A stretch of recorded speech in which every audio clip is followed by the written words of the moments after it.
My name is Scarlett, I'm 32 years old, and if there's one thing I've learned in life, it's that family can cut deeper than strangers ever could. You expect enemies to come at you with knives, you don't expect your own blood to hand you the blade with a smile. I built my company from scratch. Not inherited, not handed down, not a gift from some wealthy relative. No, every late night, every client pitch, every risk, it was all mine. So when my older brother, Nathan, asked me to meet for lunch last month, I thought it would be one of those tense but civil family check-ins. Maybe small talk about mom, maybe a comment about how I was working too much again. What I didn't expect was betrayal slid across the table in the form of legal paperwork.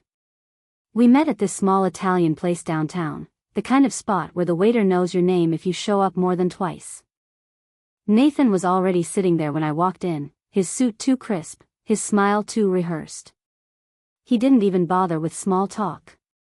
As soon as my plate of pasta hit the table, he pulled a folder from his briefcase and placed it right between us like a loaded gun.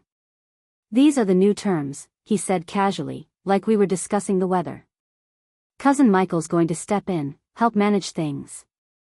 He'll be controlling the company decisions, and in return, he gets 30% of the profits." I stared at him, fork in hand, pasta twirled and forgotten. For a second, I thought he was joking, but then I looked at the papers. Legal documents. Contracts. Signatures already pre-filled, mine the only one missing. I smiled, though. That's the thing about being underestimated, people never see the counterattack coming. I slipped my hand into my bag, pulled out my folder, and laid it on the table. "Page 5, 2, I said softly. Nathan frowned, flipping through, his lips tightening when he realized what he was looking at. And that was the moment Mom, sitting beside him, turned pale. Because page 5. 2 wasn't just a technicality, it was my insurance policy. My clause. My revenge already written into the company bylaws. And believe me, that was only the beginning. Nathan's fingers froze on the page, his brow furrowing as he read the clause I had added months ago. He probably didn't even realize it existed, and that was the beauty of it. Page 5. 2 of my company's founding contracts stated that no individual related to me by blood or marriage could assume executive control, voting rights, or profit-sharing privileges without my explicit, written consent. It wasn't written in complicated legal jargon either, it was blunt, ironclad, and impossible to misinterpret. I watched his jaw tighten, and for once, Nathan didn't have a comeback ready. Mom, sitting there with her wine glass untouched, looked like the floor had been ripped out beneath her. She knew. She remembered the conversation we had years ago when I told her I didn't trust certain people circling around my success. She had brushed it off then, telling me I was paranoid, but now? Now she could see exactly why I'd been so careful. So, I leaned back in my chair, keeping my tone light but steady. Michael gets 30% of nothing. Because he can't even be involved in the company in the first place. You tried to sneak him in through a loophole, but unfortunately for you, I closed that door before you even thought about it. Nathan set the papers down, his knuckles white. Scarlett, you don't understand. Oh, I understand perfectly, I cut him off. You wanted to gut my company from the inside. Dress it up as family helping family, but in reality? You and Michael thought you could cash in on my work without lifting a finger. The problem is, you underestimated me. Again. The waiter came by just then, oblivious to the storm at our table. He asked if everything was all right. I smiled sweetly and said, "Everything's perfect." Mom didn't touch her food after that. She just sat in silence, her hands trembling as she traced the rim of her glass. It was as if she'd just realized Nathan wasn't the golden son she always believed him to be. And me? I sat there, savoring every bite of pasta, knowing this was only round 1. Because if Nathan and Michael thought they could take me down with a stack of papers, they had no idea what I was capable of when truly cornered. To understand why Nathan and Michael were so desperate to take control of my company, you'd need to know a little about my family. On the surface, we look picture perfect. Mom raised us after Dad passed away, Nathan the irresponsible older brother, me the ambitious younger sister, and cousins always hovering around family gatherings. But beneath all that, there's a rot, greed that runs through the veins of certain family members like poison. Nathan had always been jealous. He worked a safe job in finance, the kind that came with a steady paycheck and very little risk. He played by the rules, did everything the right way, but his career never went anywhere spectacular. Meanwhile, I was building my own thing, a boutique consulting firm that grew faster than anyone expected. Within 5 years, I was pulling in contracts with companies Nathan could only dream of working for. At first, he tried to downplay it. He'd make jokes at Thanksgiving about me being a workaholic, or how I was lucky to have landed a few big clients. But the more successful I became, the less he could mask the bitterness. That's when Michael started circling. Michael was one of those cousins you learn to keep at arm's length. Charming when he wanted something, absent when he didn't. He dabbled in half-baked businesses that always failed, flipping houses, a failed food truck, even some shady cryptocurrency scheme. He burned through money faster than he made it, and eventually, he burned through his inheritance too. The two of them, Nathan with his bruised ego and Michael with his empty pockets, found common ground in their resentment of me. To them, my company wasn't something I built with sweat and sacrifice. To them, it was a prize, a golden goose they believed they had some entitlement to simply because we shared DNA. What they didn't realize was that I'd been watching them for years. Every snide remark, every friendly suggestion about how I should run things, every subtle attempt to insert themselves into my business, I clocked it all. Which is why I had page 5.2 written into the contract in the first place. But here's the thing, shutting them down at lunch wasn't enough. Because I knew men like Nathan and Michael, they weren't going to just walk away. They were going to regroup, get nastier, find another angle. And I was ready for it. 2 weeks after that lunch, the next move came. I wasn't surprised, if anything, I was surprised they didn't try sooner. Men like Nathan and Michael never take no the first time. It started with whispers. A longtime client of mine, a regional retailer I'd worked with for years, called me out of the blue. The tone in his voice told me something was off. He said, "Scarlett, I don't know what's going on inside your family, but I've been approached with, let's just say, some concerning information." Turns out, Nathan and Michael had been making quiet rounds behind my back. They were telling clients that I was financially unstable, that my company was on the brink of collapse, and that they were stepping in to provide stability. They framed it like I was reckless, all passion, no business sense, and that Michael's management experience would bring order to the chaos. When my client told me this, I nearly laughed. Michael couldn't manage a lemonade stand, let alone my company. But lies have a way of sticking if you don't squash them quickly. I thanked the client, promised him everything was solid on my end, and hung up the phone. My hands shook, but not with fear. With adrenaline. Because this wasn't just family squabbling anymore. This was war. The very next day, I met with my legal team. I didn't tell Nathan or Michael, but long ago I'd put together what I called my break glass in case of emergency file, documentation, contracts, emails, and records of every shady thing they'd ever tried to pull. Nathan once used Mom's savings account to cover a bad investment. Michael borrowed money from half the family and never paid it back. I had it all, organized and ready. But I didn't go nuclear yet. Revenge, I knew, had to be carefully timed. Instead, I decided to play a different game first, exposure. If Nathan and Michael wanted to paint me as reckless, I'd paint them as desperate liars. So, I started making calls. Quiet ones. To the right people. And I began laying the groundwork for their undoing. They thought they had the upper hand. They had no idea I was already 10 steps ahead. The thing about traps is that they work best when the prey thinks it's their idea to walk into them. I wasn't going to charge at Nathan and Michael head-on. That would only feed their narrative that I was emotional and irrational. No, I was going to let them do the heavy lifting while I pulled the strings from behind the curtain. The first step was subtle, I reached out to a few industry contacts and let it slip that I was considering new partnerships, maybe even expanding into markets I hadn't touched before. In reality, I had no immediate plans for expansion. But I knew Nathan and Michael would hear about it. And I knew exactly how they'd react, by trying to sabotage those opportunities before they even began. And they did. Within a week, one of the contacts I'd baited came back to me with a story. Nathan and Michael had shown up to a networking event, introducing themselves as strategic advisors to my company. They positioned themselves as the brains behind my success, warning people that I was too impulsive to lead growth alone. Perfect. What they didn't know was that the contact they tried to charm was an ally of mine, someone who owed me a favor from years back.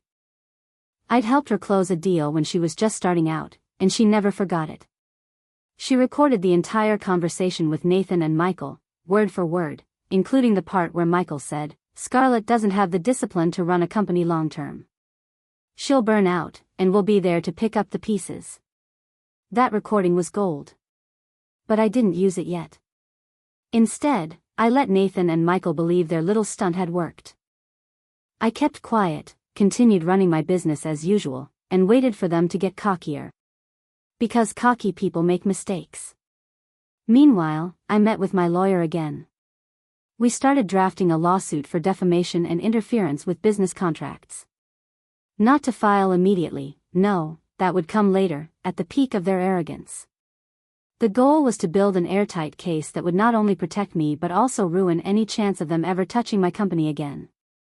By the end of that week, I had what I needed: leverage, proof, and patience. All that was left was to let them think they were winning.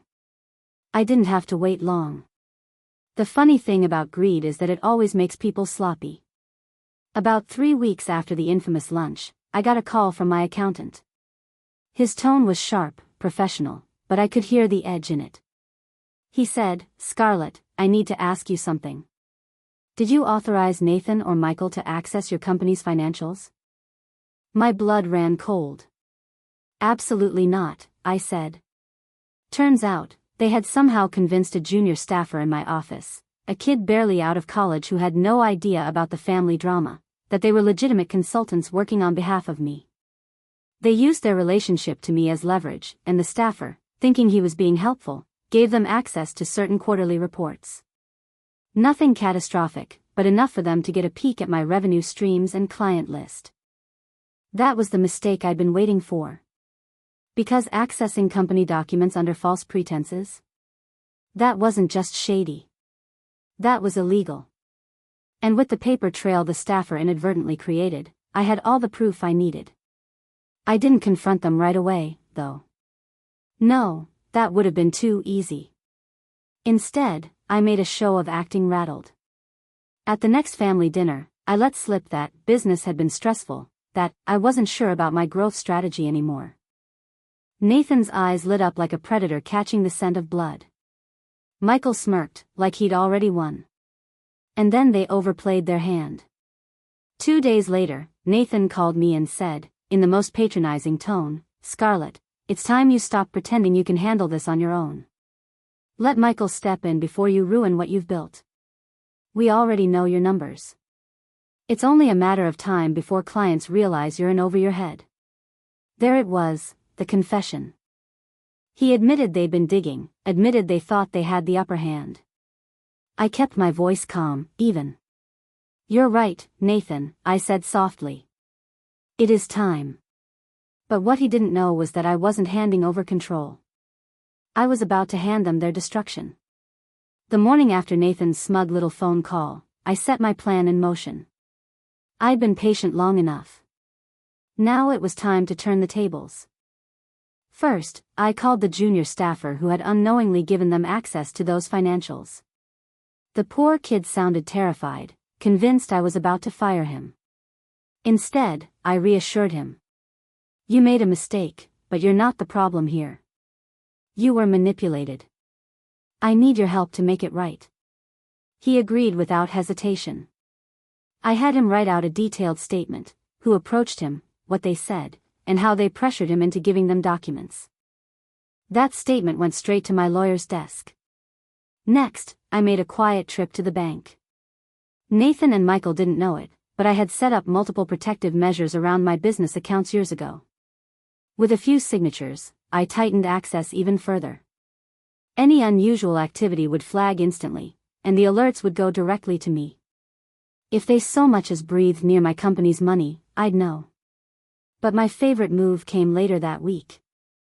I invited Nathan and Michael to meet at a neutral spot, a high-end coffee shop downtown. I told them I wanted to hear them out. That phrase alone inflated their egos enough to guarantee they'd show up. They came swaggering in, Michael in some ill-fitting designer suit, Nathan with that smug tilt to his chin. I let them talk. Let them brag about how they had plans for the company's future, about how they'd clean up my mess. Every word, every arrogant claim, was recorded on the little device I had tucked into my handbag. And then, right as they thought they had convinced me, I leaned forward and smiled. You know what the best part about all this is? I asked. They both looked at me, confused. The best part is watching you two dig your own graves while you think you're building an empire. Nathan's face twitched. Michael laughed it off, but there was a flicker of doubt in his eyes. I stood up, smoothed out my jacket, and walked away, leaving them with the bill. They didn't realize it yet, but the clock had started ticking. Their downfall was now inevitable. The thing about revenge is that timing is everything. I had the evidence, I had the witnesses, and I had their arrogance recorded in my handbag. All I needed was the right moment to make the first strike. That moment came during a quarterly client mixer I hosted downtown. Twice a year, I rented out a hotel ballroom, brought in catering, and created a space where clients, potential partners, and industry peers could mingle. It wasn't just networking, it was my stage to show strength, stability, and vision. Nathan and Michael weren't invited, of course, but I had no doubt they'd hear about what happened that night. Midway through the evening, after everyone had had a glass of wine and the conversations were flowing, I stood at the microphone. I kept my tone steady, confident, but there was an edge to it, the kind you use when you want people to really listen. I want to take a moment to address something directly, I began. Recently, I've become aware that certain individuals, family members, unfortunately, have been spreading false information about my company. They've approached some of you claiming financial instability, claiming mismanagement, even claiming they are somehow involved in running my firm. The room went still. I let that silence hang for just a moment before continuing. None of that is true. My company remains privately owned and managed by me. Always has, always will. And as for the individual spreading these lies, I have already begun legal action. I didn't name names. I didn't have to. The recording from the coffee shop, the written statement from my staffer, and the defamation lawsuit sitting in my lawyer's office spoke louder than anything else. All I had to do was make it clear that I wasn't the type to roll over. By the time I stepped off that stage, I could see the shift in the room. People who had hesitated to trust me after hearing Nathan and Michael's lies were now nodding, reassured.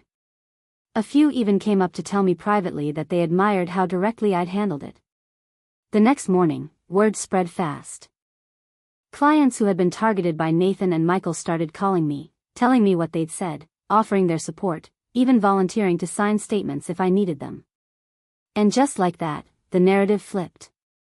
Nathan and Michael weren't the saviors of my company anymore, they were vultures caught circling above it, and everyone could see it. I'd drawn first blood. The fallout from that mixer must have hit Nathan and Michael like a brick to the face, because within days, their panic was obvious. It started with the phone calls. First Nathan, then Michael, each trying a different tactic. Nathan called me the very next morning, voice calm but brittle, the way someone sounds when they're barely holding it together. You didn't have to humiliate us like that, Scarlett, he said. I almost laughed. I didn't even say your names, Nathan. You humiliated yourselves by making it obvious who I was talking about. He tried to argue, but I hung up before he could get traction. Michael, of course, tried a different angle. He sent me texts that started with false bravado, "You're going to regret crossing us," and ended with desperate bargaining, "Maybe we can work something out, keep this between us. They were unraveling, and I hadn't even played all my cards yet. But desperation breeds recklessness. A week later, I found out they'd gone to the local press. Some second-rate business columnist ran a piece quoting anonymous sources, claiming my company was in financial distress, that I was under investigation, and that new leadership was poised to take over. The article was flimsy, no real evidence, but they were clearly trying to damage my reputation publicly. Big mistake. Because what they didn't realize was that I had already cultivated relationships with a few respected journalists. Real ones, not gossip chasers. I forwarded them the article, along with the audio recording from the coffee shop and proof of the lawsuit my lawyer had filed for defamation and interference. 2 days later, a legitimate outlet ran a counter-story. Headline: Entrepreneur battles family betrayal, builds safeguards against corporate sabotage. The piece painted me as a resilient founder who had anticipated attacks and built protections, which was exactly true. It quoted anonymous sources who praised my leadership, a few friendly clients, and it didn't shy away from mentioning relatives trying to undermine me. The timing couldn't have been better. Overnight, the article went viral in local circles, shared across LinkedIn and industry boards. My reputation didn't just survive, it grew stronger. People admired me for fighting back. I got new calls, new inquiries, new business. Meanwhile, Nathan and Michael? They looked like clowns, caught spreading lies that backfired spectacularly. And the best part? They had no idea what was still coming for them. By the time the positive press hit, Nathan and Michael were already bleeding. Their credibility was gone, clients wouldn't take them seriously, and our extended family was whispering about their schemes. But I wasn't satisfied yet. They had tried to destroy everything I built, and I wasn't going to stop until I made sure they could never touch me, or anyone else, again. That's when I pulled out the real weapon, the lawsuit. My attorney filed a formal complaint in court for defamation, business interference, and unlawful access to company records. It wasn't just words on paper, it came with attachments, the staffer's written statement, the financial access logs, the audio recording from the coffee shop, and sworn affidavits from clients who confirmed that Nathan and Michael had approached them with lies. It was airtight. The news reached them within 48 hours. Nathan called me first, his voice angrier than I'd ever heard. "You're going too far, Scarlett. This is family." I kept my tone cool. "Family doesn't try to steal from me, Nathan. Family doesn't sabotage my company. You crossed a line. Now you get to deal with the consequences." Then Michael tried calling, begging this time. "Scarlett, if this goes to court, I'll lose everything. My credit's already trashed. I can't." I cut him off. "You should have thought about that before you tried to take what wasn't yours." The truth was, I didn't even need a trial. The lawsuit itself was enough to corner them. With their finances already shaky, the idea of expensive legal fees terrified them. And because everything I filed was public record, anyone doing business with them would see it. Their names were toxic now. But I wasn't done. I had one last move lined up, a financial checkmate. See, while they were busy trying to break into my company, I had quietly been digging into theirs. Michael's ventures weren't just failures, some were legally questionable. Nathan had been funneling money from a side account to cover losses. I had documentation, and my lawyer was more than happy to share it with the right agencies. I wasn't just defending myself anymore. I was dismantling their entire empire, piece by piece. And soon, they'd realize just how thoroughly I had beaten them. The day Nathan and Michael realized they were cornered was one I'll never forget. It started with an email forwarded to me by a contact at the State Business Bureau. Apparently, after my attorney submitted the financial documentation about Michael's failed ventures and Nathan's little, side account transfers, an investigation had been opened. Nothing dramatic yet, just a preliminary inquiry. But the very fact that state regulators were looking into them was enough to send ripples through every corner of their professional lives. By the following week, two things happened almost simultaneously. First, a small bank pulled out of financing one of Nathan's projects, citing reputation concerns. Then, Michael got dropped from a community investment group he'd been bragging about for months. Suddenly, the men who had tried to paint themselves as savvy businessmen were radioactive. Meanwhile, the lawsuit I filed started making its way through the system. Court filings are public, and I knew the press would pick it up eventually. They did. A local business journal ran a front-page story titled, "Founder Files Suit Against Family Over Corporate Sabotage." My name was on the side of justice, theirs was on the side of greed. Mom called me that night. Her voice was shaky, tired. "Scarlett, is this really necessary? They're your brother and cousin." I felt a pang of guilt for her, but not for them. "Mom, I gave them every chance. They didn't stop. They tried to ruin me. I can't just let that go." She went quiet, then whispered, "I never thought I'd see the day Nathan would do something like this." Neither did I. But he had. And now he'd pay. The final blow came from a place even I hadn't expected: clients. A handful of my biggest contracts sent me emails, each one saying nearly the same thing. They wanted nothing to do with Nathan or Michael ever again. One even said, "If they contact us again, we'll forward everything straight to you." It was over for them in the business world. They just didn't know how final it was going to get. Because I still had one card left to play. By this point, Nathan and Michael were circling the drain. Their reputations were trashed, their deals collapsing, their names whispered in the industry with disgust instead of respect. But I wasn't satisfied with just wounding them. I wanted to make sure they could never claw their way back. That's where my final move came in. For months, while preparing for this war, I had been quietly building a file. Not just the shady financial records I already had, but a deep dive into every questionable thing they'd done over the last 5 years. Michael had a history of unpaid debts, not just to family, but to contractors, vendors, even friends he'd strung along with empty promises. Nathan had been dipping into Mom's savings to cover failed investments and then moving money between accounts to cover the gaps. Individually, these things looked like bad decisions. Together, they painted a picture of fraud, negligence, and outright theft. I handed that file to my lawyer, who passed it directly to the investigators already circling them. Once it was in official hands, there was no stopping the avalanche. And then I made my most public move yet. At a major industry conference, where hundreds of people gathered from across the state, I was invited to sit on a panel about entrepreneurship. Halfway through, the moderator asked about challenges founders face. That was my cue. "Sometimes," I said, voice steady, "the biggest threats don't come from competitors. They come from people close to you, people who mistake your success as something they're entitled to." I faced that. My own family tried to sabotage my business. But because I prepared, documented, and stood my ground, I'm still here. Stronger than ever. The room erupted in applause. And just like that, the story was no longer mine alone. It became a lesson, a warning, and a headline.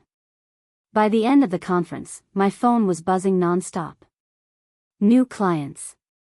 New partnerships. New opportunities. Meanwhile, Nathan and Michael's phones? Probably nothing but debt collectors and lawyers. The irony was sweet. They had tried to steal my company for quick money, and instead, I had destroyed their credibility so thoroughly they'd be lucky to get hired to flip burgers. And I wasn't done. The regulators still had their file. The investigation moved faster than I expected. Within a month, both Nathan and Michael were formally notified by the State Business Bureau. Letters arrived at their doors outlining the scope, suspicious financial activity, potential fraud, and possible violations of fiduciary duty. Nathan tried to bluff his way out. He told anyone who would listen that it was just a misunderstanding, that the regulators were wasting their time. But behind closed doors, he was scrambling. I knew because one of his former colleagues, who couldn't stand him, forwarded me an email chain showing Nathan begging for a personal loan to cover legal costs. Michael, on the other hand, panicked openly. He called my mom in tears, claiming I had ruined his life. Mom asked me if I'd consider dropping everything. I told her gently but firmly, "Mom, he ruined his own life the moment he tried to steal mine." Then came the hammer. Regulators froze one of Nathan's accounts after they found irregular transfers, money moving in and out with no legitimate documentation. Michael was hit with a demand to produce records for his so-called business ventures, most of which didn't even exist on paper. The investigation wasn't criminal yet, but it was enough to cripple them financially. They couldn't move money freely, couldn't bluff their way into new deals, couldn't breathe without paperwork being demanded. And the best part? It all became public record. The local news ran the story under the headline, "Family members of local entrepreneur under investigation for fraudulent practices." My name wasn't in the headline, but the article made clear that the entrepreneur was me, and that I was the one who had exposed them. The calls I got after that were different from before. Not just clients, but strangers. People thanking me for standing up, people telling me they'd been burned by family too, people saying I gave them courage. For the first time, my fight wasn't just about revenge. It was about showing others that you don't have to let betrayal win. Nathan and Michael had wanted control of my company. Instead, they lost control of their futures. And yet, there was still one final moment I was waiting for, the moment I'd get to look them in the eyes and show them what they'd thrown away. The confrontation didn't happen the way I expected. I imagined some dramatic showdown in court, maybe a heated exchange outside a courthouse. Instead, it was quieter, but in a way, more powerful. Mom insisted on a family sit-down after the news broke. She hated the idea of us being torn apart, even after everything. Against my better judgment, I agreed. Not for Nathan or Michael, but for her. We met at her house, the same living room where we'd celebrated birthdays and Christmases, where family pictures still hung on the walls. But that day, the air was thick, heavy. Nathan looked older than I'd ever seen him. His suit was wrinkled, his eyes sunken, and the confident edge he always carried was gone. Michael was worse, jittery, pale, unable to meet my eyes for more than a second at a time. Mom tried to start gently. "We need to talk about what's happened. This family is broken." I leaned forward. "It's broken because two of us tried to rob the third. Let's not rewrite the story." Nathan's jaw tightened. "You didn't have to go nuclear, Scarlett. You could have handled this privately. You ruined us." I shook my head slowly. "No, Nathan. You ruined yourselves. You underestimated me. You thought I was an easy mark, someone you could push aside and profit from. Instead, you exposed who you really are." Michael finally spoke, his voice trembling. I thought maybe if I had a piece of your company, I could finally turn my life around." I stared at him, feeling nothing but cold clarity. You don't turn your life around by stealing someone else's. You had chances, Michael.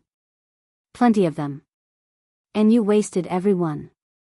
For a long moment, no one spoke. The only sound was the ticking of the clock on the mantel. Finally, I stood. I didn't come here for apologies. I didn't come here to make peace. I came so you could see me standing. Strong. Untouchable. Everything you tried to destroy, I still have. Everything you wanted, you'll never get. Nathan looked down at his hands. Michael wiped at his face. Mom cried quietly. And I walked out the door, lighter than I had felt in years. The drive home from Mom's that night felt like crossing a finish line. For months, I had been living on adrenaline, always anticipating the next move, always preparing for the next attack. But now, the war was over. Nathan and Michael were done. Their reputations destroyed, their finances crippled, their schemes exposed. And me? I was still standing. Stronger. Sharper. Unbreakable. In the days that followed, I noticed a shift inside myself. I no longer woke up with that pit of dread in my stomach. I no longer scanned my phone, bracing for the next ugly surprise. Instead, I poured that energy back into my company, back into the thing I loved building. Clients kept coming, new contracts kept rolling in, and my name carried more weight than ever. Not just as a businesswoman, but as someone who had stared down betrayal and won. Mom still struggled with it. She loved Nathan, loved Michael, and seeing them fall broke her heart. But even she admitted, quietly one evening over tea, you did what you had to do. And you were right to protect yourself. Hearing that from her meant more than I expected. As for Nathan and Michael, they faded. Nathan sold his house, downsized, and slipped out of industry circles completely. Michael bounced from one odd job to another, still chasing quick money, but no one trusted him anymore. They became whispers, cautionary tales, reminders of what greed does when it goes unchecked. And me? I found peace. Not the kind that comes from forgetting, but the kind that comes from knowing I fought back and didn't let them win. I learned that revenge, when done right, isn't about rage. It's about reclaiming your power. It's about showing those who tried to break you that they never stood a chance. Looking back now, I don't regret a single move. They brought the fight to me. I ended it. And in the end, I walked away not just with my company intact, but with something far more valuable, the certainty that I'll never be underestimated again. Because my name is Scarlett. And I don't lose.